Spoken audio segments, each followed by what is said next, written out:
But key amongst in somewhere Nentia ye fro no assembly Dr. Brian Champon eko kan ye na o kedi say Dr. Mahmoud Baumia say empo no say MPP amanyoku no power no so mbe ye omo kendi ni a enam say wo ye mampusi ni nti no enya de akusasifo no ebeto abama no ama MPP asa dinchu sasa mi beto dwa me hu se Dr. Mahmoud Baumia nkasa aba modern aba be yi ano na minim se de wudi nechi no sasa no I don't know because the conversation I'm hearing from some political pundits so actually me say sasa no ankanya some money bia every say wa bra na ye 2024 elections no that tribal card was played because the MPP for those who say this time around yes we am first ni ankwa enya dia your friend say party na nkasa no esrimfo no ebedoyen. So when you listen to those arguments now situating it there Dr. Brian Champon the allegation here will make it here honorable then now betimi akafa ho. Oh, man, I'm trying to check the fee. Many years and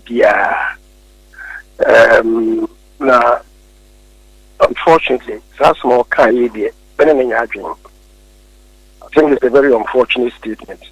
To put it lightly, it's a very unfortunate statement. I didn't have any kasa. You talk baby, Atino. Etu ejine tusko be omonhwem se dintina e my performance anko yi kurasa because indeed an intrusion the performance was very abysmal anko yi kurasa yeto bani wi ni atwepebe abana memenda the following memenda na Ashanti region and I'm say Ashanti region is the heartbeat of the party. No one who say, "Ye modi mono," and so you could. Don't say what ma so fodi. Ma amoye wi mu ma ye dintia amaya bisi nya igina ye no. Aso fo na mote ye no. Me no mote me ye okitinani. E koye wi mu no. Ye ti about 5 teams. Omo visit consistencies ni nyina. Okay, no. And your party for no one of them could share. Only to them full share market women. A fitter for driver for passenger for motica will be a more station. Only a big kasai. Only a friend say tailor for some stresses. A kasai mechanics. Only anybody in a cross session. Omo ko fu no kasai.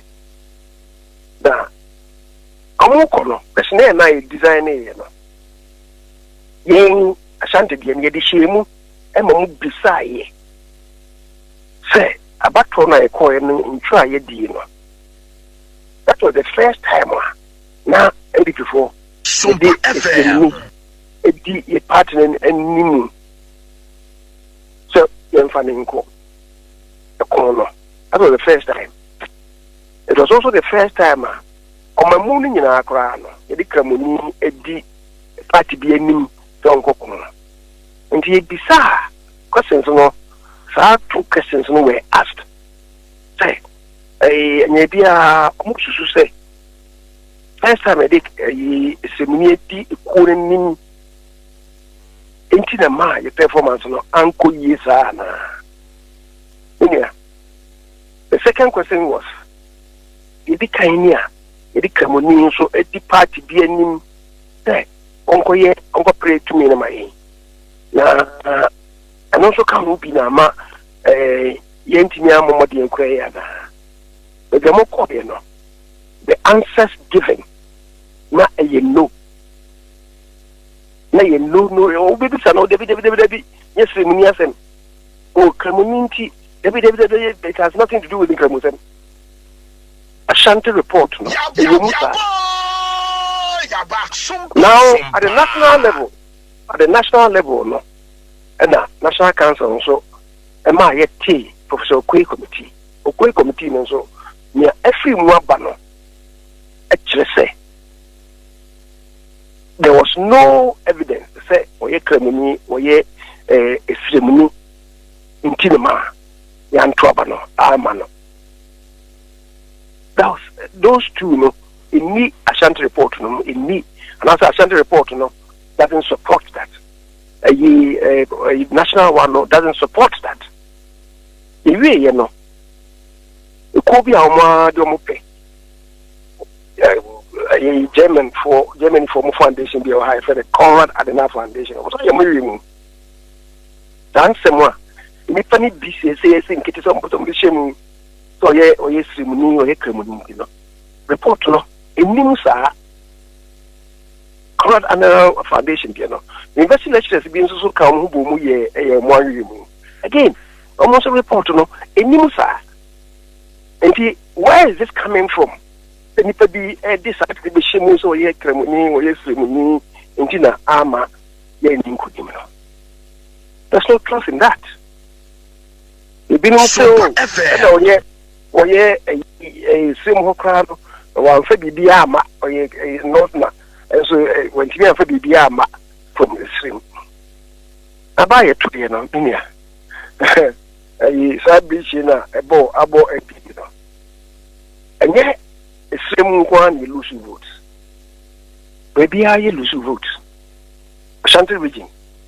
One more young Kotraba, what they say 2020 results. One more young Kotraba, Ashanti region, about 400 and I think 20,000. And Uncle Trabana. Data had me. One and Trabana. About over 500,000. 570,000. Data cry Uncle Amount Trabana Mayen. Oko all the regions, sanity. Except one region. Region 1, how the 2020 results, or Mutimi no one be crack is the northeast region. And here, possible me and the region. The home region is the only region. Between 2020. Now saying almost about 20,000 as I can. All the 15 other regions now, we lost. And I say, your voice is so clear. Voice is so clear or Ashanti region. Is it because okay, so that conversation where and then abatom my money na anymore womudi. Say no minim say a idea NC and NC ochina and sana mwako to mabano. So what I would say because that conversation, one, is dangerous for our democracy. It's dangerous for our democracy, and it's also dangerous for the survival of the MPP. Because MPP is in foka hon, kremofoka hon, and a kotwaba. I say, Semuni biaba, Emuni biaba, in the say, Odemusunko. That's what I say. The manual in a year. You are discriminating against the person.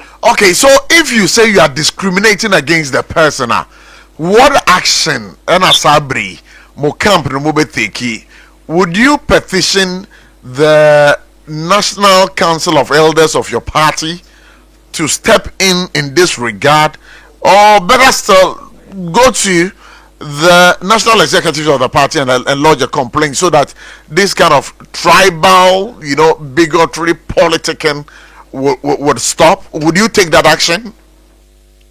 The name of Kaseyafina, Yamisi, Kumasiko Dunkrai. The BBC, maybe all of us in the campaign team, no, any or no Kasa candidate, no. And I was saying, yes, in the early day. James, at the top, and now, Sefenia working here, it be a petition party now. Professor Buzia, I know can I say Africa to be a very successful politician no.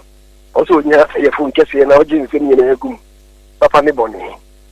Ye nyina say every now and then we be can say me know their toes. Na say because a national tragedy. Now I befall this country. I'm a ministers of state actually womankwa. So therefore service military officers.